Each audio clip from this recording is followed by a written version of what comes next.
हमारे बीच माननीय उपराज्यपाल श्री मनोज सिन्हा जी जोरदार तालियां।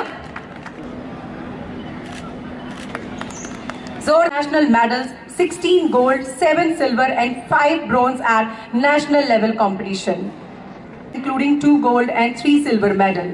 On the basis of having secured gold medal, she is being conferred with special cash award of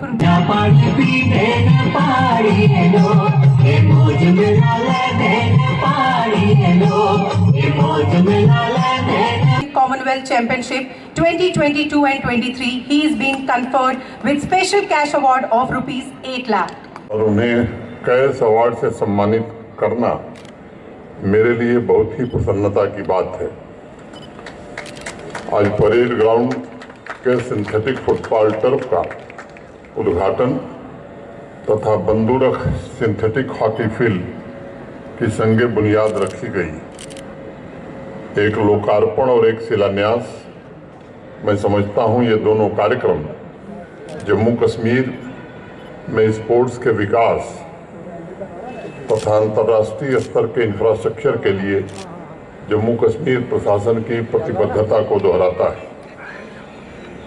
मित्रों, आज 2021-22 में नेशनल तथा इंटरनेशनल टूर्नामेंट्स के 9 स्पोर्ट्स डिसिप्लिन में मेडल्स जीतने वाले 154 खिलाड़ी तथा 2022-23 में 16 स्पोर्ट्स डिसिप्लिन में मेडल्स जीतने वाले 214 खिलाड़ियों को special cash award direct benefit transfer mode से सीधे उनके अकाउंट में स्थानांतरित ट्रांसफर किया गया। ये इस बात का संकेत है कि जम्मू कश्मीर में स्पोर्टिंग टैलेंट्स को ढूंढने, उन्हें अंतर्राष्ट्रीय स्तर की सुविधा दिलाने, रिसोर्स ट्रेनिंग, मेंटरिंग और नेशनल तथा इंटरनेशनल मंच प्रदान करने के लिए जम्मू कश्मीर के स्पोर्ट्स डिपार्टमेंट और स्पोर्ट्स काउंसिल ने जी तोड़ मेहनत की है। 2019 के पहले नेशनल तथा जोनल लेवल पर 4000-5000 खिलाड़ी वर्ष भर में हिस्सा लेते थे। अब वो संख्या बढ़कर 5 गुनी से ज्यादा हो गई और पिछले वर्ष 25,000 खिलाड़ियों ने हिस्सा लिया है। जम्मू कश्मीर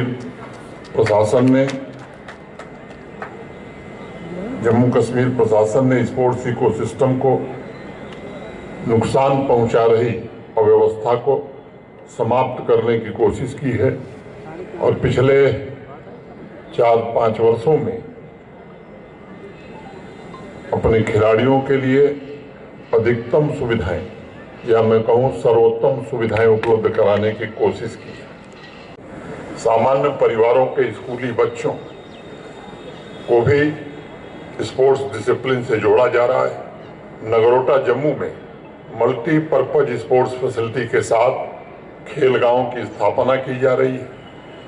अभी हाल ही में यूनियन टेरिटरी के साथ ही स्टेडियम में फ्लड लाइट की व्यवस्था की गई है। मैं इस बात का जिक्र करना आवश्यक समझता हूं, जो नेशनल एजुकेशन पॉलिसी राष्ट्रीय शिक्षा नीति की अनुशंसा के अनुरूप आज सभी स्कूल एवं हायर एजुकेशन के जो इंस्टीट्यूशंस हैं अपने अपने कैंपस में भी स्पोर्ट्स इंफ्रास्ट्रक्चर निर्मित कर रहे हैं, स्पोर्ट्स की विभिन्न डिसिप्लिन को बढ़ावा दे रहे हैं। इसके अलावा प्रशासन की तरफ से LG rolling trophy sporting talent तक पहुंचने के लिए एक ब्रिज का काम कर रही है। खेल से जुड़े सभी एसोसिएशन और विशेष रूप से स्पोर्ट्स काउंसिल प्रयत्न कर रही है कि हर एक खिलाड़ी समर्थ हो, सशक्त हो और उसे विजय पथ पर निरंतर नेशनल और इंटरनेशनल कोच से मेंटरिंग प्राप्त हो। मैं स्पोर्ट्स डिपार्टमेंट के अपने पदाधिकारियों से ये कहना चाहूँगा कि ग्रामीण क्षेत्रों में स्पोर्टिंग टैलेंट की खोज और उनकी प्रतिभा को निखारने की प्रक्रिया जो आप लोगों ने शुरू की है वो निश्चित रूप से सराहनीय है, प्रशंसनीय है। ये प्रक्रिया अनवरत रूप से चलनी चाहिए। आज यहाँ उपस्थित सभी मेडल्स विजेताओं को जम्मू कश्मीर तथा देश का गौरव बढ़ाने के लिए मैं हृदय से बहुत बहुत बधाई देता हूँ। मुझे विश्वास है कि आप सभी अंतर्राष्ट्रीय प्लेटफॉर्म पर जम्मू कश्मीर का तथा भारत का परचम लहराने के लिए भविष्य में अपना सर्वश्रेष्ठ प्रदर्शन करेंगे। मुझे बताते हुए खुशी है कि आज 1,35,00,000 रुपए की धनराशि डायरेक्ट बेनिफिट ट्रांसफर बोर्ड में मोटे तौर पर खिलाड़ियों को ट्रांसफर की गई है।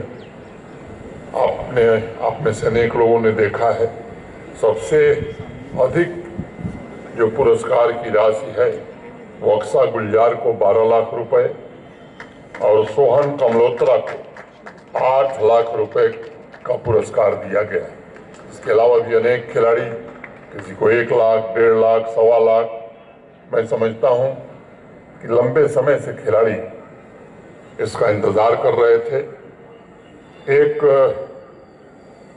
नियुक्तियों का मामला अभी अंतिम निर्णय नहीं हो सका है। एक मसला कोर्ट में है जिसको प्रशासन कोशिश कर रहा है कि जल्दी से जल्दी उसका भी समाधान हो।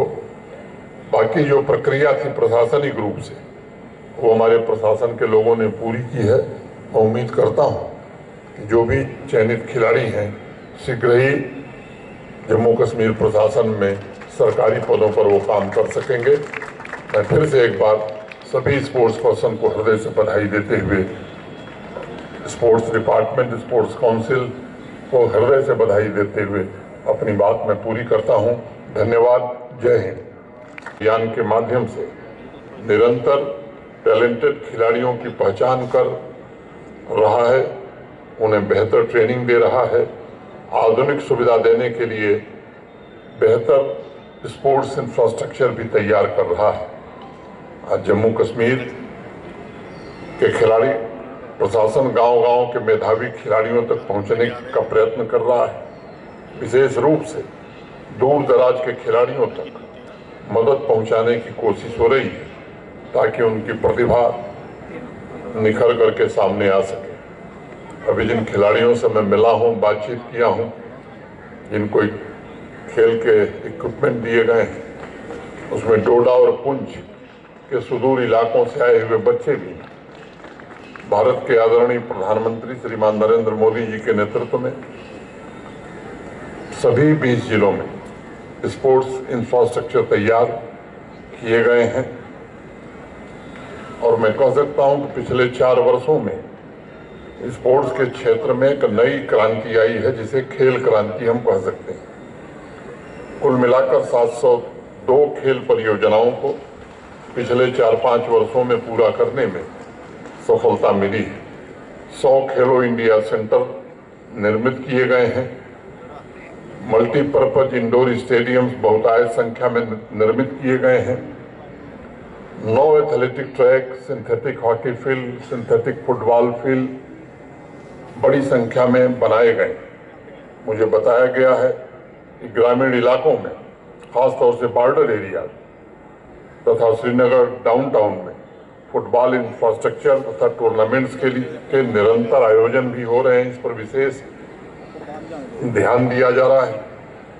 कुछ दिन पहले ही जगती कैंप में मुझे सिंथेटिक फुटबॉल कोर्ट के शिलान्यास का अवसर मिला था। इसके अलावा बारामूला, शोपियां, श्रीनगर में भी सिंथेटिक फुटबॉल फील्ड निर्मित किए जा रहे हैं। 5 नए सिंथेटिक हॉकी फील्ड के प्रोजेक्ट को पूरा किया गया है। सोपोर तथा मेडर, पुंछ सिंथेटिक एथलेटिक टर्फ को भी मंजूरी दी गई है। गांधरबल के एथलेटिक टर्फ का निर्माण शुरू हो गया है। जम्मू यूनिवर्सिटी तथा कश्मीर यूनिवर्सिटी के एथलेटिक टर्फ के प्रोजेक्ट को पूरा कर लिया गया है। दोनों बड़े शहरों जम्मू तथा श्रीनगर में अंतर्राष्ट्रीय स्तर की सुविधाएं विकसित की गई हैं। जम्मू संभाग और कश्मीर संभाग में कैनोइंग, रोइंग और फेंसिंग में सेंटर फॉर एक्सेलेंस स्थापित किए गए हैं। मुझे लगता है कि ये केवल इंफ्रास्ट्रक्चर के प्रोजेक्ट के आंकड़े नहीं हैं, बल्कि जम्मू कश्मीर में स्पोर्ट्स कल्चर के विकास के आधार भी हैं। और मैं मानता हूं कि स्पोर्ट्स की उपलब्धियां समाज को विभिन्न क्षेत्रों में नई गतिशीलता प्रदान करती हैं। खिलाड़ियों की सफलताएं पूरे सामाजिक और आर्थिक इकोसिस्टम को भी अच्छी तरह से प्रभावित करती हैं तथा समाज के सभी वर्ग में आत्मगौरव की भावना भी पैदा करती है। इसलिए जम्मू कश्मीर प्रशासन ने स्पोर्ट्स पॉलिसी तथा अन्य इंटरवेंशंस के माध्यम से यह सुनिश्चित करने की कोशिश की है कि हर एक होनहार खिलाड़ी को अवसर उपलब्ध कराया जाए ताकि वह खेल के मैदान में अपना पराक्रम दिखा सके और उसकी उपलब्धियां समाज के युवाओं के लिए विशेष रूप से प्रेरणा बन सकें। अनेक कार्यक्रमों के माध्यम से इस साल जम्मू कश्मीर के युवाओं तथा टूर्नामेंट में शामिल होने देश के कोने कोने से आ रहे एथलीट्स को मिलाकर लगभग 75 लाख खिलाड़ियों को खेलने का अवसर मिला है। स्पोर्ट्स का कल्चर हर एक आयु वर्ग में विकसित हो, इसके भी प्रयत्न हुए हैं। सीनियर सिटीजन के बीच गेम्स को लोकप्रिय बनाने के लिए सभी डिस्ट्रिक्ट्स में गोल्डन एज गेम्स शुरू किए गए हैं।